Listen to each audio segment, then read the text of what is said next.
Magnus Maximus, A Marvelous Measure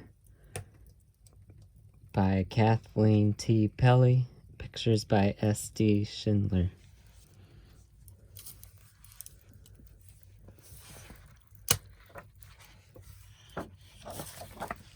There once was an old man who loved to measure things. His name was Magnus Maximus, and he lived all alone in a ramshackle house in a town by the sea, while other people there measured ordinary things like the width of a waist, the height of a child, or the length of a foot.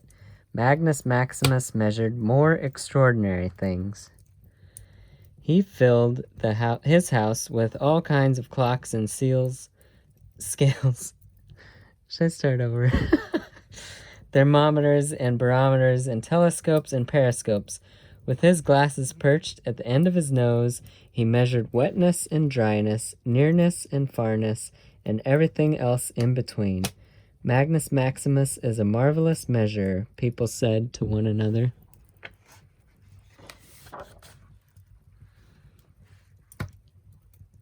As well as measuring, Magnus Maximus liked to count. While other people counted ordinary things like pennies in a purse, buttons in a row, candles on a cake, stitches on a needle, or chocolates in a box, Magnus Maximus counted more extraordinary things. He counted clouds in the sky, petals on a geranium, freckles on a nose, measles on a tummy, or raisins in a bun.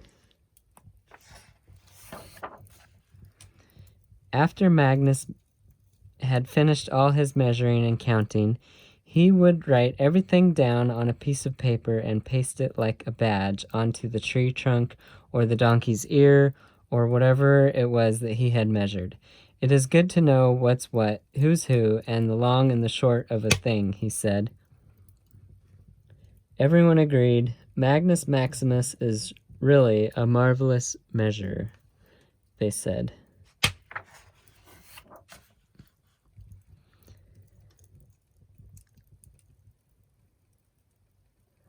One day, when a traveling circus was passing through the town, a lion escaped and paraded down High Street, swishing his tail and tossing his mane from side to side. People screamed and scrambled up lampposts. They skittered and scattered. They flitted and fluttered in a terrible dither. But Magnus Maximus marched right up to that lion with his hand held high. "Halt!" he cried in a stern voice. Then he opened his bag and pulled out a tape measure and a stethoscope. "Sit still while I measure you," he scolded. So startled was the lion that he did as he was told. Magnus Maximus measured the length of his tail and the width of his whiskers. He counted the number of fleas in his mane, and just as he had plugged in his stethoscope to count the number of beats in his heart, along came the trainer to take the lion away.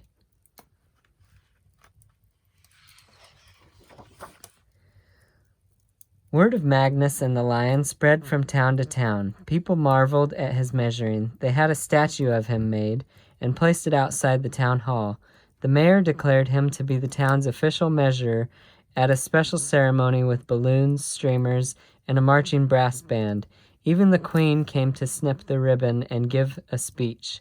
Folks cheered and clapped and cried, "Magnus Maximus, what a marvelous measurer." "Thank you, Magnus."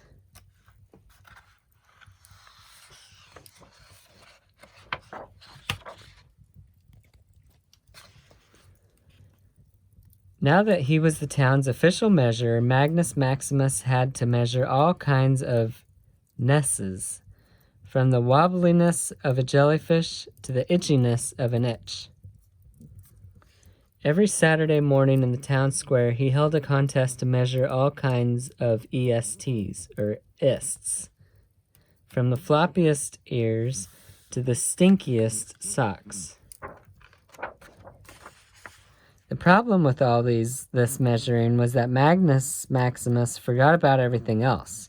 Whenever he went for a walk, he was so busy counting the number of houses he passed or the number of cracks in the sidewalk that he had never noticed the butterfly that danced by on apricot wings.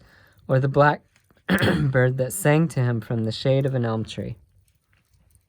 Whenever his friends invited him over to dinner, he was so busy counting the number of peas in the stew or cherries in the pie that he never noticed the smiles in their eyes or the tears in their voices.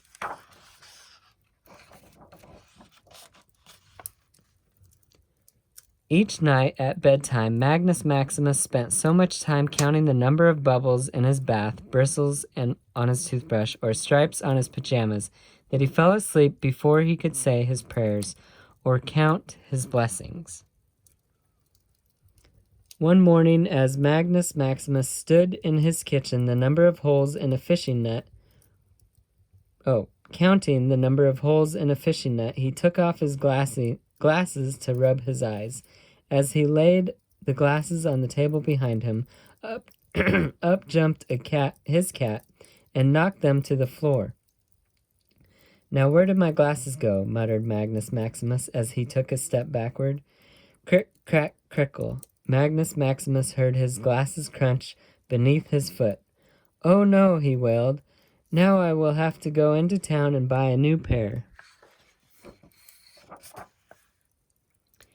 At the eye doctor's office, the doctor told him, "I'm sorry, Mr. Maximus, but your new glasses will not be ready until tomorrow morning." "Oh dear, whatever shall I do?" muttered Magnus Maximus.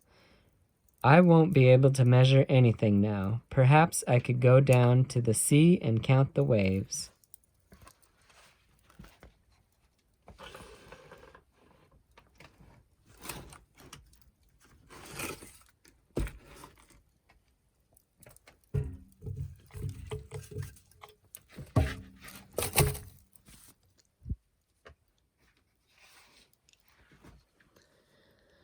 So Magnus Maximus wandered down the beach and sat on a rock.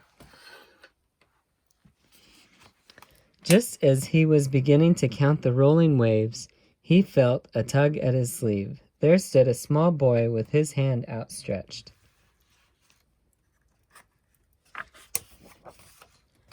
Immediately, Magnus Maximus reached into his pocket and pulled out his tape measure. Then, with a frown and a shake of his head, he remembered. "Oh no, I'm sorry," he said. "I can't measure your hand without my glasses." "But I don't want you to measure it, Mr. Maximus," said the boy. Magnus Maximus scratched his head. "Well, what do you want me to do with it?" he asked. "Why, hold it, of course," said the boy, whose name was Michael, "and come paddle in the waves with me." Magnus Maximus blinked 3 times very quickly. Then he sighed, a long, slow sigh, like the sigh of the sea or the wind.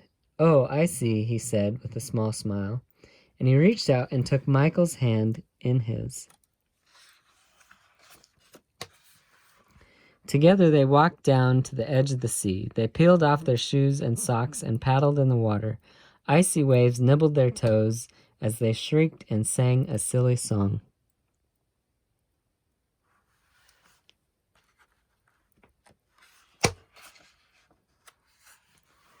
They built a sand castle with a moat and 4 turrets, and Magnus Maximus used his red-spotted hanky as a flag. At the end of the day, he waved goodbye to Michael and set off for home, whistling a jaunty jig.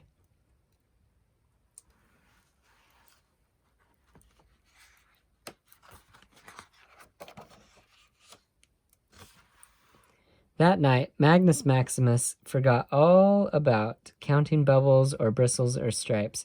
Instead, he fell asleep, remembering the foamy white crest of the waves and the snugness of a hand in a hand. The next morning, Magnus Maximus rushed into town to collect his new glasses. He went back home and began to measure as usual.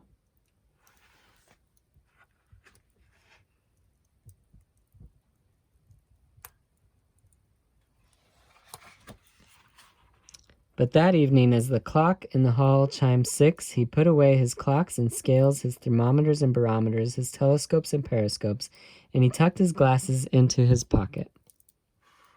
He made a pot of tea and a plate of sardine sandwiches, and he sat outside in his garden. Then Magnus Maximus, that most marvelous of measurers, crooned a lullaby to himself as he watched the sun set, the moon swell, and the stars speckle an endless sky.